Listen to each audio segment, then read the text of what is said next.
Hey, what's up guys, it's Scarce here, and today we got a new video for you guys where we're going to be talking about, well, 6 things that will probably get nerfed in the preseason because they're just so OP due to the preseason changes and other stuff. In my opinion, like, they're super OP and probably will get a nerf in the future sometime, but yeah, these are all the super OP things that I think are super OP. There's like minor OP things and kind of OP things, but not super OP, you know what I mean? So we're going to be talking about the 6 things that I think are actually like OP in this preseason right now, and will probably get nerfed also. Now with all that being said, oh, but before we start this video, we're going to be sponsored by Crunchyroll. Do you hate watching anime not in 1080p? Instead of drinking bleach, wouldn't you rather watch some bleach? Well, you can with Crunchyroll. You can try out my 30-day trial with Crunchyroll using crunchyroll.com/pants. There will be a link in the description below. Also, there's going to be no ads for the free trial. And there's over like 25,000 animes to choose from. Now, I know what you're thinking. Pants, are you really a weeb? And the answer is yes, I actually am. Except I'm not really a weeb because I'm actually Asian. So yeah, and I know what you're thinking. What shows do you watch, Pants? Well, I watch a show where they cook off against each other. Yeah, it sounds really stupid, but like, I'm already invested in Food Wars, so yeah. Red Mercy was the one who recommended it. And then I have Dragon Ball Super as my main course because, well, you know, I grew up watching it, so yeah, of course I'm gonna watch a new series of it. But yeah, also, if you guys, you know, wanna tell me an anime I should watch for, or something that's super popular, let me know in the comments below also. But if you want to use my free trial for 30 days, use crunchyroll.com/pants to get anime in 1080p with no ads. There will be a link in the description below. Now with my anime fetish gone, let's get started with this video.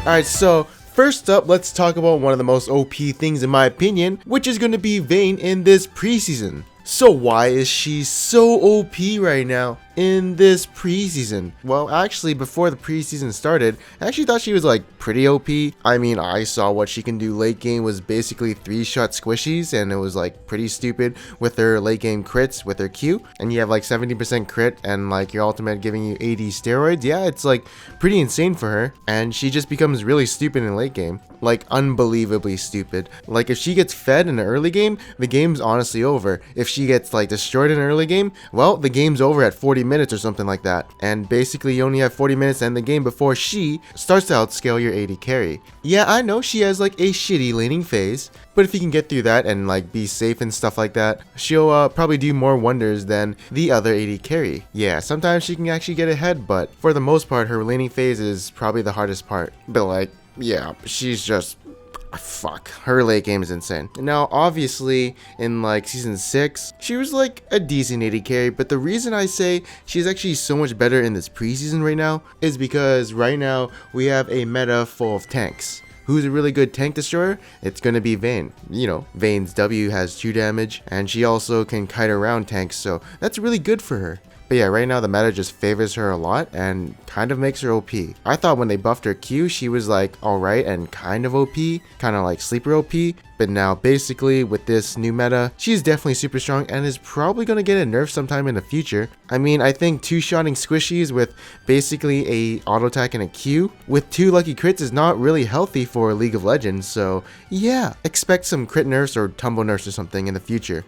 Now, you're probably wondering, why are tanks so, you know, OP in this meta? Well, that's because of Courage of the Colossus, which is probably the next thing that will actually be nerfed in the future, as it's really OP, and it's basically like Grasp of Undying at the beginning of Season 6, and just what made tanks OP, but now it's just a big-ass shield that you can get when you apply hard CC. And usually what happens is these tanks already have a shield on top of this Colossus, so they have a big-ass shield, and I mean, okay, so you can get 7% to 35% of your maximum health as a shield, depending on how many enemies are around when you use hard CC. So, you know, potentially 35% of your maximum health as a shield. I don't know who at Riot thought it would be a good idea to have champions who can potentially get 35% of their maximum health as a shield. Like, that's a big fucking number, especially for a mastery, which shouldn't have that much impact. But on top of that potential 35% shield, you have a base shield which increases by 10 per level. So I mean, yeah, when you go in and like initiate, you're just like super OP.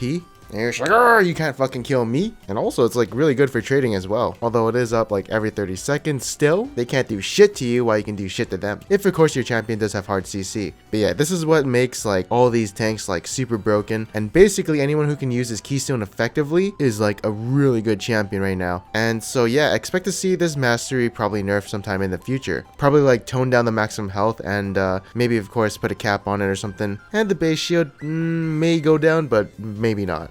Alright, so the next thing that's going to be nerfed is Redemption. This item works on literally anyone because it heals for a shit ton. The AoE is super big. It's honestly like just the Soraka wish. That's how powerful it is. I mean, if you're playing someone like Nunu, you can still get it even though you don't really heal anyone or shield anyone. That doesn't matter. It heals for a shit ton. Like, any support should probably get it. You know, maybe not Leona, but like anyone who has a heal or shield still should get it. Actually, let's say you are playing Leona, you can probably get it as like a 4th or 5th item after a few other items that you get. But like, yeah, this item is just so strong. The healing on it, super op. The stats on it are decent. And oh yeah, it does true damage to enemies, but it's not really too much. I don't really notice it. I guess because everyone just steps out of it. But yeah, it offers like really good zoning. And if you can hit all of your teammates, then they all heal for a lot. And also you can actually use it when you're dead. So if you get nuked, you can still use it when you're dead. But yeah, the healing on this definitely is gonna get toned down. I mean, if you're a champion who's level 18, you get healed for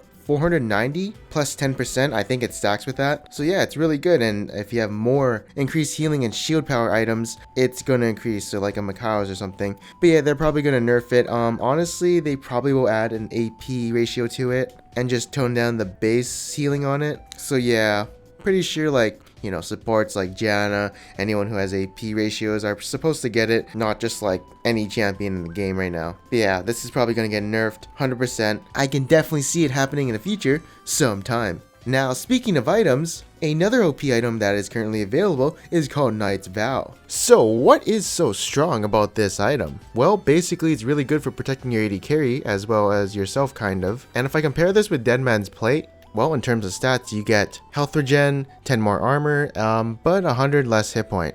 Oh, and a big thing, it costs 500 less gold. But here's the thing about this item. So you take 12% of your partner's damage and it goes to you. But when your partner deals damage, you gain 12% of that damage. So let's say you have a Draven, I guess you would heal like 12% of his damage, basically giving you 12% lifesteal off him, which can definitely be really good and seems more impactful than Deadman's Plate. You can also heal a little bit more with runic shields and spear facades, so I mean, that's definitely awesome. One thing I did figure out is you can't stack it on one person, but I can definitely see like junglers getting this for like their AP carry and supports getting it for their AD carry and just being like this unstoppable force. But I will say that the effects of this item is actually probably very hard to notice. Like, unless you're doing tests with this item, you probably won't notice how much you're healing or mitigating from your partner, but I mean the numbers you see are pretty huge. And I can definitely see this item being nerfed because, like, holy fuck, this is like so much stats for a very cheap item. I also forgot to mention that you get 15% movement speed if you're walking towards your partner, so that's actually pretty cool. But I think what they're going to do with this item is probably reduce some base stats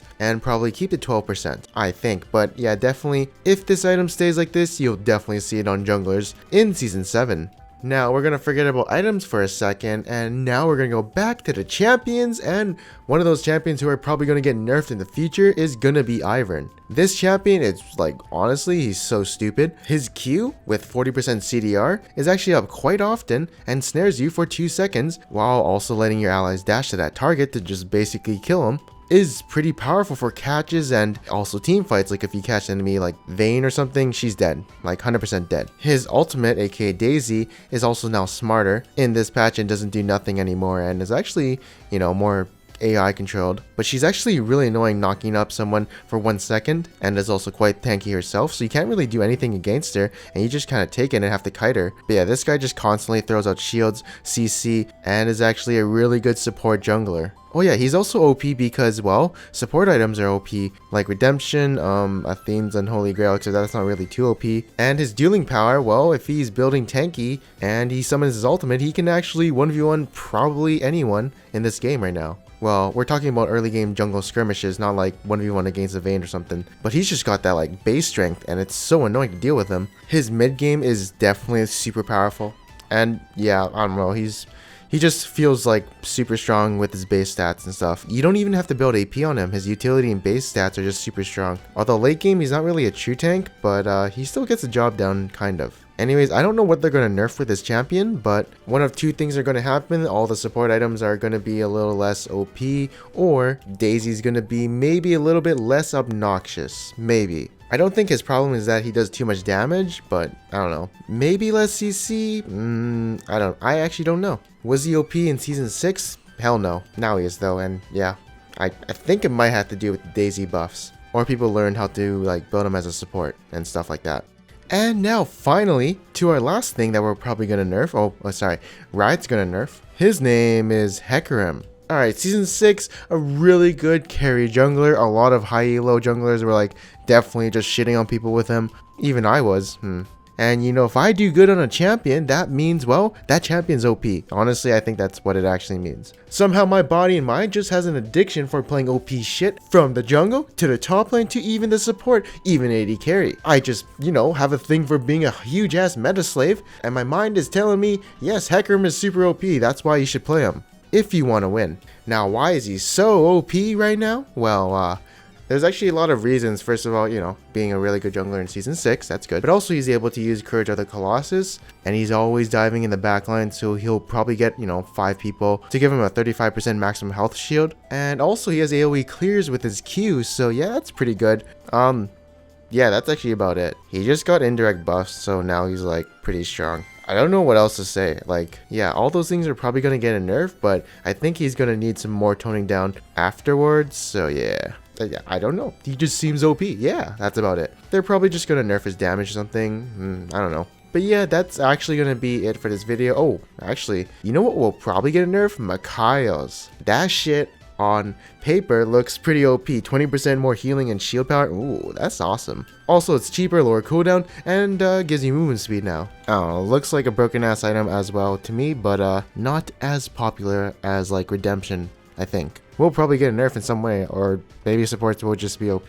Anyways, this is going to be the end of this video. I hope you guys enjoyed it. If you guys did like this video, make sure to I can't say this right. Make sure to leave a like, and if you didn't, make sure to subscribe. Anyways, I'm Panzer Dragon, and I'll see you guys next time.